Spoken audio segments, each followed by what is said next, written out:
Hello, wonderful people out there. Today I have with me a strong woman, a virtuous woman, a powerful lady right from Ghana. Can you introduce yourself to my viewers out there? Thank you, Phil. My name is Mamla. I'm a psychosocial counselor, vitamin mineral therapist, working with NGOs in Ghana, and I work basically with most at-risk groups. What I do basically is providing them a psychosocial support and also linking them up to map-friendly health facilities to access health care. I learned you are on a visit or holiday in Europe. How are you enjoying your visit? Oh yes, you're right.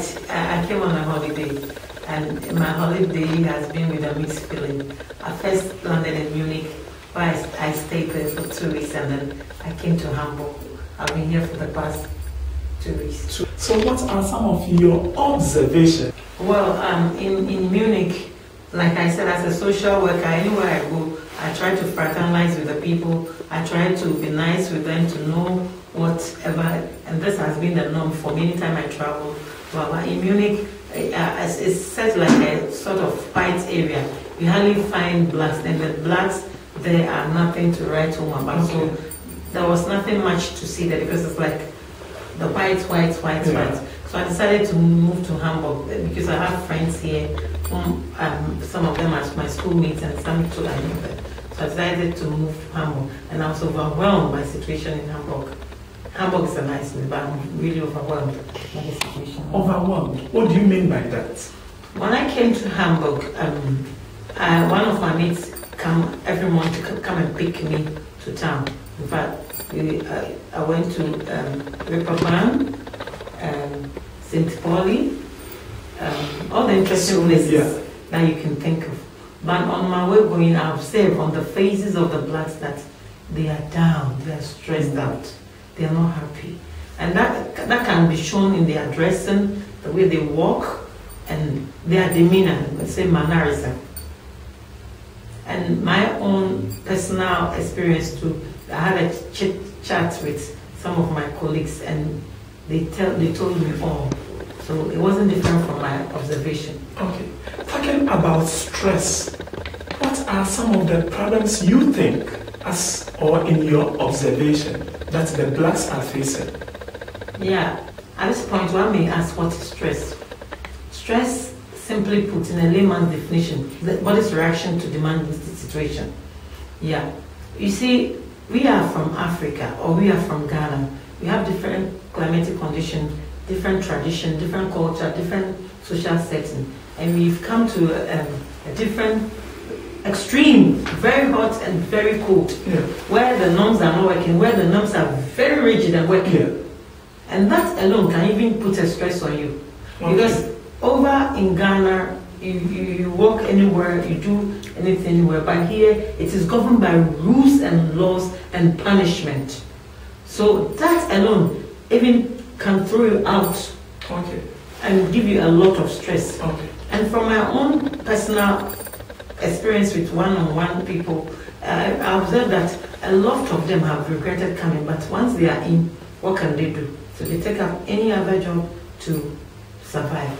And that may even result in sickness, and divorce, and so many things. Because they are not happy. Talking about jobs, what do you think the blacks here in Europe should do? From my own personal observation, I realized that a lot of the blacks are doing menial job, popularly known as pra. They wake up from dawn to dusk. That is, they wake up very early and come very late. And they are shabbily dressed, and they don't even care. And it tells on the body that they don't even have time to eat well, to rest, so that the body will look very good. And they've called inside, though they are doing the job, but when you look at their face, you see that they are not happy. They are not happy. All they do is that they work so hard and send the money home, and send the money home, and send the money home, and they are not happy. Their mindset is not to educate themselves, but to come and look for money. That is so that they will better be home. Money, only money. What do you think should be done? I think for them to get a good job and live and love themselves, they really need to be educated. Because over in Ghana, if you are not well educated, you don't get a good job. You won't live well. Even in Ghana, not how much more somebody's country, a foreign country. So I think what the blacks or the Ghanaians should do in this foreign country of Europe is that when they come, they should try as much as possible, take away that mental illness that they come to look for money or whatever the family puts in their head. You see, the thing is two sides. It's they themselves and society. So we have to be able to break that bridge so that they'll be free. So that they'll be free. It's like they are hooked to a chain. Yeah. Society is pulling them and they too, they are going. Okay. Yeah.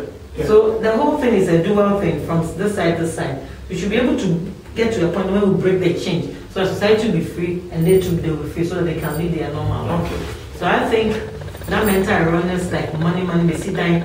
Mama went 3 years. She was able to bring Benz 6 and build a house. Yeah. You have been there 5 years. You don't have anything. Working to impress back home. Should be eroded.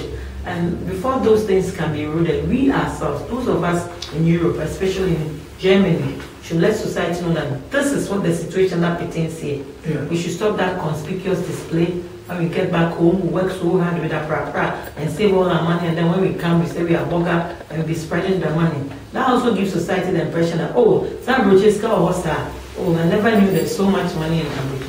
So they keep demanding. And in the end, you may lose your life or lose your soul. Okay. Losing of soul, losing of life. Do you think it's part of the problem that blacks are facing that makes them single? Like I said, you see, over in Ghana, you are talking about two extreme society, and where rules and laws are governed with punishment, but where rules and laws are governed and punished, but it doesn't work. So one is effective, one is non-effective. Okay. Where one is cold, where one is hot. You understand me?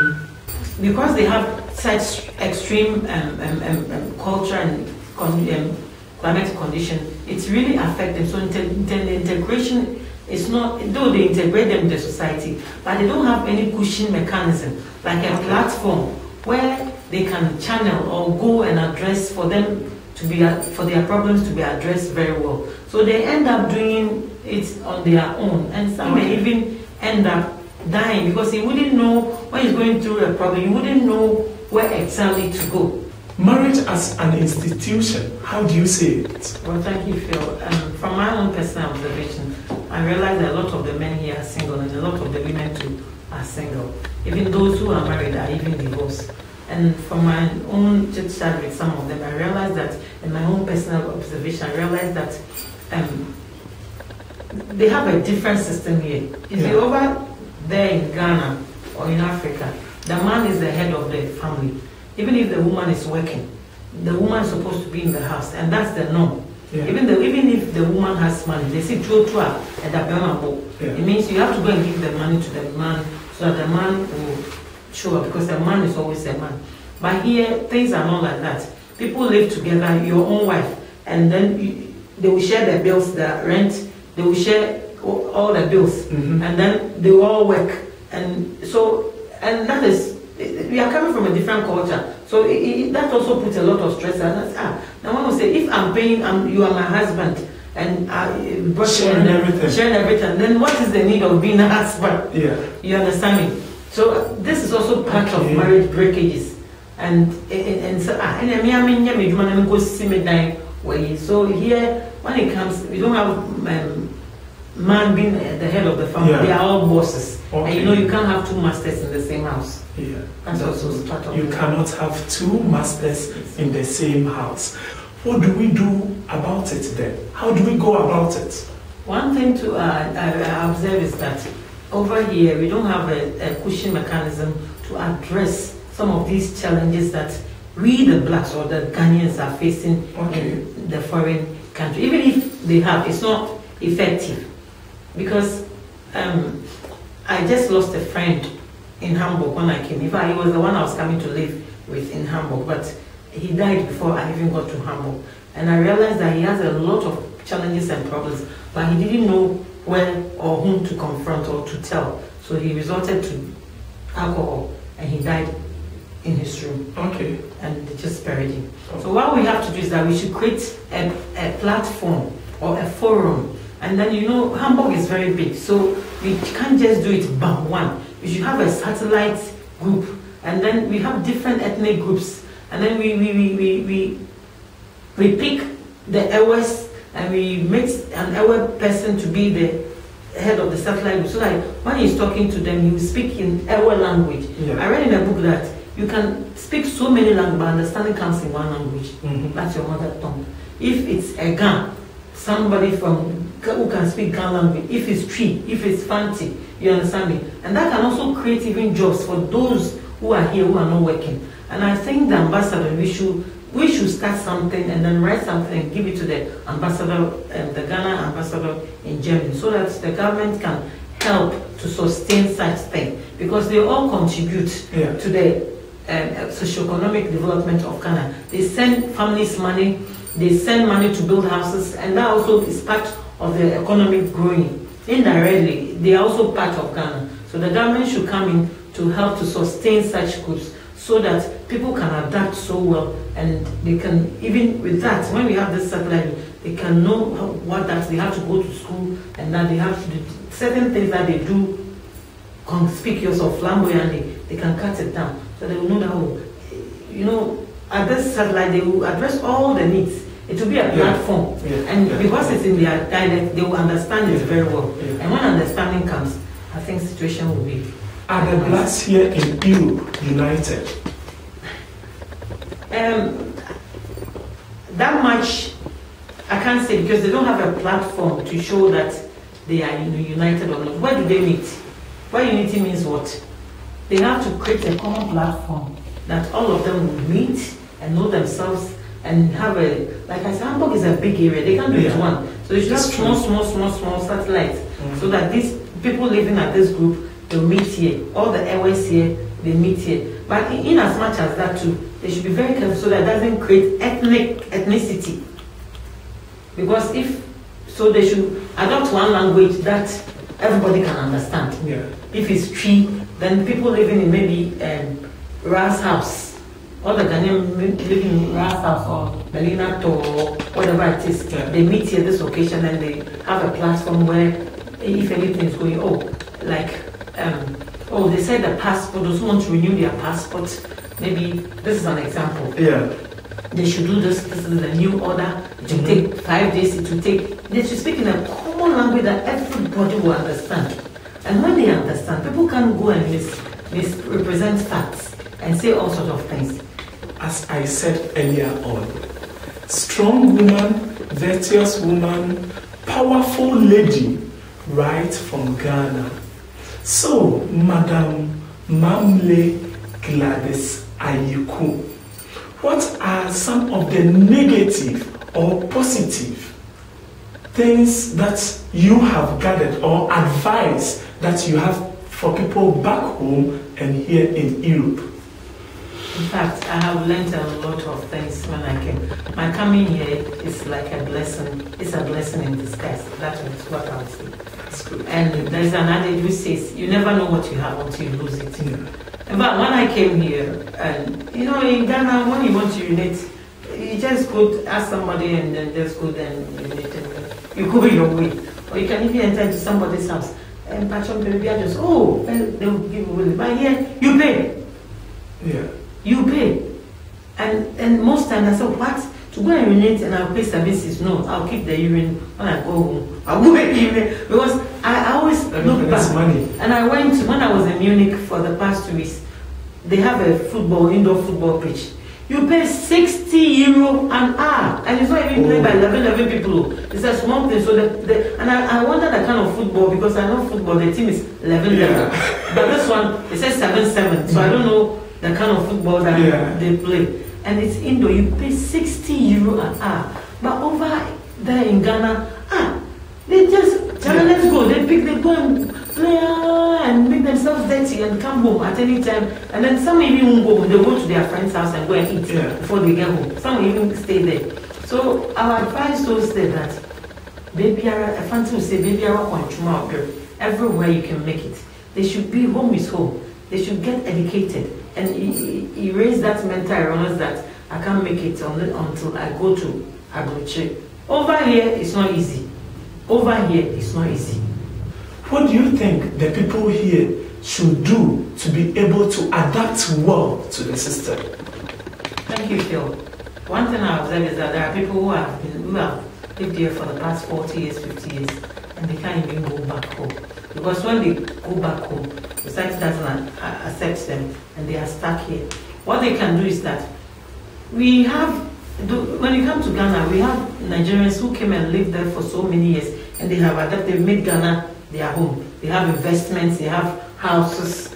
Not that they are not Ghanaians, but some are even stuck there. And so you can also start, those who are here can also start there. They should try and collaborate and then make here as their home and take away that mental erroneous that if every month they are sending home, which eventually they will die before the house is even completed and somebody will just occupy it. They can also make here their home, their paradise.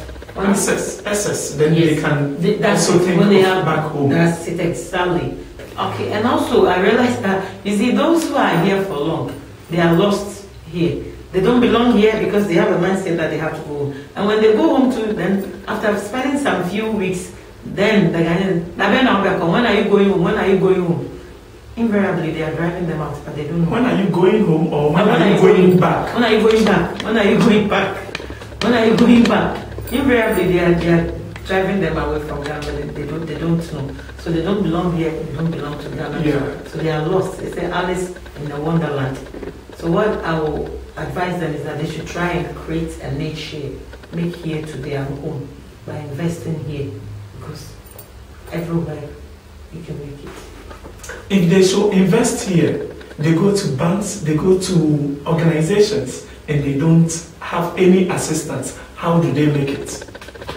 Yeah, I think one thing is that here, as you can see, those who do that proper, you see them like that, shabbily dressed, but they are very rich.